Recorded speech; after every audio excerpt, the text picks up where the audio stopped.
ہم صرف تیری ہی بندگی کرتے ہیں اور کریں گے، اور ہم صرف تجھ ہی سے مدد مانگتے ہیں اور مانگیں گے۔ یہ ترجمہ میں کیوں کر رہا ہوں کہ یہ فعل مضارع ہے۔ عربی زبان میں فعل مضارع حال اور مستقبل دونوں کو کور کرتا ہے۔ ایاکا کا جو ہے مفعول فاعلی جو ہے، مفعول جو ہے اس میں ضمیر مفعولی اسے پہلے لا کر حشر کا مضمون پیدا ہو گیا۔ ہم تیری بندگی کرتے ہیں نہیں، ہم تیری ہی بندگی کرتے ہیں اور کریں گے۔ حال میں ترجمہ کیجئے تو یہ اظہار حال ہے، اور مستقبل میں ترجمہ کیجئے تو یہ ایک عہد ہے، قول و قرار ہے، بہت بڑا معاہدہ ہے۔ وَإِيَّاكَ نَسْتَعِينُ، اور صرف تجھ ہی سے مدد مانگتے ہیں اور مانگیں گے۔ اس میں بھی حال کا ترجمہ اظہار حال، اللہ کرے کہ واقعی ہمارا حال وہی ہو، جب ہم یہ الفاظ کہتے ہیں تو واقعتاً ہم اس پر پورے اتر رہے ہوں کہ اسی کی بندگی کر رہے ہوں اور اسی سے ساری استعانت اور استمداد کر رہے ہوں۔ جہاں تک مستقبل کا تعلق ہے وہ پھر ایک عہد ہے۔ اہدنا الصراط المستقیم، یہ مقام وہ آ گیا کہ یہاں تک تو اے پروردگار ہم پہنچ گئے، تیرے فضل سے، تیرے کرم سے۔ فطرت سلیمہ بھی تیری عطا کردہ تھی، عقل سلیم بھی تیری ودیعت کردہ تھی، ان دونوں کی روشنی سے ہم یہاں تک تو پہنچ گئے۔ اب ہماری جو ضرورت ہے، احتیاج ہے، وہ کیا ہے؟ اہدنا الصراط المستقیم، ہدایت بخش ہمیں سیدھے راستے کی۔ یہاں دو باتیں سمجھ لیجئے۔ انفرادی سطح پر انسان کے لیے نہ معلوم کتنے مرحلے آتے ہیں ہر روز کہ جس میں وہ ایک چھٹک کر کھڑا ہو جاتا ہے، یہ کروں یا یہ کروں، دو آلٹرنیٹو سامنے آ رہے ہیں، فیصلہ کرنا مشکل ہو رہا ہے، قدم قدم پر ہدایت کی ضرورت ہے۔ اور اجتماعی طور پر نوع انسانی تین بڑے بڑے تمدنی مسائل میں واقعہ یہ ہے کہ تسلیم کر لیا جانا چاہیے کہ عقل انسانی اس کو راستہ نہیں دکھا سکتی۔ عام معاشرتی سطح پر مرد اور عورت کے درمیان حقوق اور اختیارات کا کیا توازن ہو، ناممکن ہے، انسان طے نہیں کر سکتا۔ انسان یا مرد ہے یا عورت ہے۔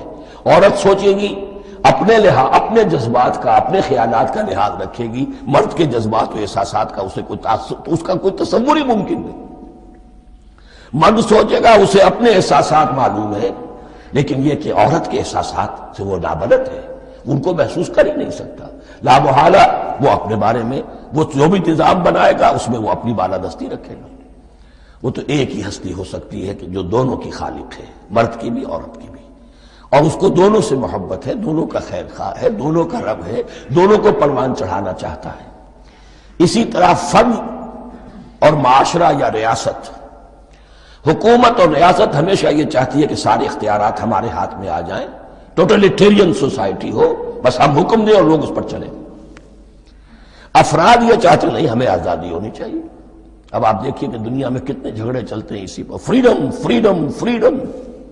وہ فریڈم واقعتاً اپنی جگہ پر ایک شے ہے، افراد کی آزادی ہونی چاہیے، لیکن افراد کی آزادی اتنی نہ ہو جائے کہ وہ مادر پدر آزاد ہو جائے، کوئی قانون، کوئی قاعدہ، کوئی اخلاقی کوئی حدود اور قیود جو ہے ان کا پابند نہ رہے۔ تو اب کہاں ہے وہ نقطہ اعتدال کہ جس میں انسان کی انفرادی آزادی، انفرادی اختیار اور ادھر اجتماعی مصلحتیں جو ہیں ان کو بیلنس کیا جا سکے؟ انسان طے نہیں کر سکتا، صرف اللہ ہی اس کے لیے نظام دے سکتا ہے۔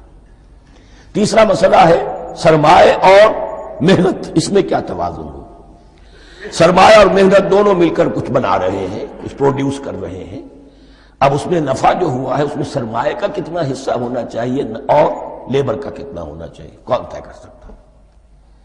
اس کے لیے بھی کہ ایسا نہ ہو کہ سرمایہ داری جو ہے آکاش بیل بن کر پورے معاشرے پر چھا جائے، اور غریب بیچارہ، مزدور بیچارہ، کاشتکار بیچارہ وہ گویا کہ چکی کے دو پارٹوں میں پس کر رہ جائے، اس کی کوئی حیثیت نہ رہ جائے۔ لیکن یہ کہ دوسری طرف اگر یہ کہ مزدور کا جو حق ہے اس سے زیادہ اس کو دے دیا جائے تو سرمایہ جو ہے وہ سکڑ جائے گا، شائی ہو جائے گا، وہ پھر میدان میں نہیں آئے گا۔ کیا کیا جائے؟ کون سا نقطہ عدل و اعتدال ہے؟ یہ تین مسائل ایسے ہیں، اہدنا الصراط المستقیم۔ تو یوں سمجھیے کہ ایک جو بنیادی ہدایت تھی، ایک اللہ کو پہچان لینا، یہ جان لینا کہ کل حسن و جمال اور تمام انعام و اکرام کا منبع اس کی ذات ہے، وہ رحمان ہے اور رحیم ہے۔ اور یہ جان لینا کہ مرنے کے بعد جی اٹھنا ہے، حساب کتاب ہے، فیصلہ ہوگا جزا و سزا کا، اور مختار مطلق اس دن کا اللہ ہے۔ پھر یہ عہد کر لینا ایاک نعبد و ایاک نستعین۔ اس کے بعد دعا، پروردگار ہمیں ہدایت پر قائم رکھ، ہماری ہدایت میں اضافہ فرما۔ اس ہدایت کے لفظ کو سمجھ لیجئے، بنیادی ہدایت، تفصیلی ہدایت، قدم قدم پر ہدایت، ہدایت پر ہدایت۔ والذین اہتدوا زادہم ہدی، جو لوگ ہدایت کے راستے پر آتے ہیں اللہ ان کی ہدایت میں اضافہ کرتا ہے۔ تو یہ قدم قدم پر ہمیں ہدایت کی ضرورت ہے اور مرحلہ وار ضرورت ہے۔ ہدایت اس کو بھی کہتے ہیں کہ کسی نے آپ سے کوئی پتہ پوچھا، آپ نے کہا ادھر جانا، پھر دوسری گلی میں مڑنا، پھر جانا دو تین لائٹیں چلے جانا، پھر مڑنا، وغیرہ وغیرہ، یہ بھی ہدایت ہے۔ نظری طور پر آپ نے بتایا ہے۔ ایک ہدایت یہ ہوئی کہ بھائی میں چلتا ہوں آپ کے ساتھ، میں آپ کو وہاں تک پہنچا دوں گا تاکہ آپ کو دقت نہ ہو، آپ نے منزل تک پہنچا دیا۔ ان دونوں کے درمیان، یہ تو میں نے ایک فرد کی مثال دی ہے، اللہ اور بندے کے درمیان نہ معلوم کتنے مراحل ہیں ہدایت کے۔ تو کسی وقت بھی انسان اپنے آپ کو ہدایت خداوندی سے مستغنا نہیں سمجھ سکتا، اور نہیں تو پروردگار جو ہدایت دی ہے اس پر ہدایت پر قائم رکھ۔ کیا پتہ شیطان کا کوئی حملہ، کیا پتہ ہمارے نفس کی کوئی شرارت کسی ایسے رخ پر ہمیں ڈال دے کہ اب تک کی ساری کمائی بھی ضائع ہو جائے۔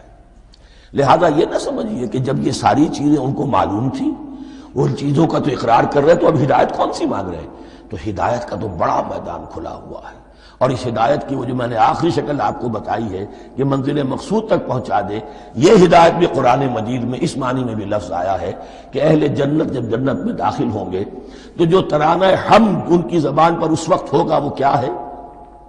الحمدللہ الذی ہدانا لہذا وما کنا لنہتدی لولا ان ہدانا اللہ۔ کل شکر اس اللہ کا جس نے ہمیں یہاں تک پہنچا دیا، ہدایت دی یہاں تک پہنچا دیا، اور ہم ہرگز نہ پہنچ پاتے، ہم ہرگز ہدایت یافتہ نہ ہو سکتے اگر اللہ ہی ہمیں ہدایت نہ دیتا۔ اہدنا الصراط المستقیم، سیدھا راستہ، صراط الذین انعمت علیہم، اب اس کی مزید وضاحت ہے، راستہ اس کا ان لوگوں کا جن پر تیرا انعام ہوا۔ یہ کون لوگ ہیں؟ اس کی وضاحت آپ کو ملے گی سورہ نساء میں، من یطع اللہ والرسول فاولئک مع الذین انعم اللہ علیہم من النبیین والصدیقین والشہداء والصالحین۔ چار طبقات ہیں منعم علیہم جن پر اللہ کا انعام ہوا ہے۔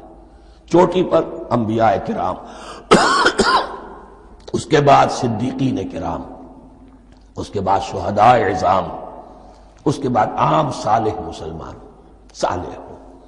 یہ بیس لائن ہے، اس سے اوپر کا درجہ شہداء کا ہے، اس سے اوپر کا درجہ صدیقین کا ہے، اور پھر اس سے اوپر کا درجہ انبیاء کا ہے۔ انبیاء میں سے پھر وہ بھی ہوتے ہیں کہ جو اولو العزم میں من الرسل ہیں، لیکن یہ چار طبقات ہیں، ان کے راستے پر ہمیں چلا۔ غیر المغضوب علیہم ولا الضالین، جو مغضوب علیہم نہیں ہوئے، جن پر تیرا غضب نہیں ہوا، اور غضب ہوتا ہے ان پر کہ جو ہدایت کے واضح ہونے کے بعد ہدایت کو ترک کر دیں، وہ ہے مغضوب علیہم۔ جنہیں ہدایت مل گئی ہو، ہدایت کو پہچان لیا ہو، پھر اپنی شرارت نفس کی وجہ سے، اپنی نفسانیت کی وجہ سے، اپنے تکبر کی وجہ سے، اپنے حسد کی وجہ سے وہ اس حق کو رد کر دیں، اس کو ترک کر دیں، ان پر اللہ کا غضب آتا ہے۔ اور اس میں اس کی بہت بڑی مثال تاریخ کے اعتبار سے یہودی ہیں۔ اللہ نے انہیں ہدایت دی، کتابیں عطا کی، تورات، انجیل، زبور، سینکڑوں نبی ان میں مبعوث کیے، 1400 برس تک نبوت کا تار ٹوٹا ہی نہیں، مسلسل۔ ابتدا میں بھی 2 نبی، موسیٰ اور ہارون، اور اختتام پر بھی 2 نبی، عیسیٰ اور یحییٰ علیہ السلام، اور ان کے مابین کوئی لمحہ نہیں آیا ہے تاریخ بنی اسرائیل میں جبکہ کوئی نہ کوئی نبی موجود نہ ہو۔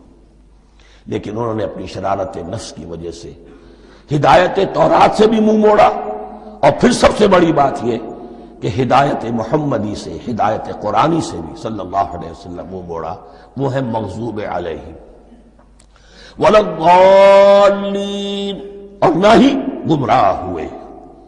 یہ لفظ جو آتا ہے عربی زبان میں گمراہ کا بھی ہے اور تلاش حق میں بھٹکنے والے کا بھی ہے۔ ایک وہ شخص ہے جس پر حق ابھی واضح نہیں ہوا، وہ تلاش میں ہے، اس کے لیے بھی ضال کا لفظ آئے گا۔ اسی طرح کوئی شخص کسی کے عشق اور محبت میں ایسا ہو جائے، دیوانہ ہو جائے، اس کو بھی ضال کہتے ہیں، یعنی اس کے اوپر جذبات کا اتنا غلبہ ہو گیا ہے کسی کی محبت اور عشق کی بنا پر۔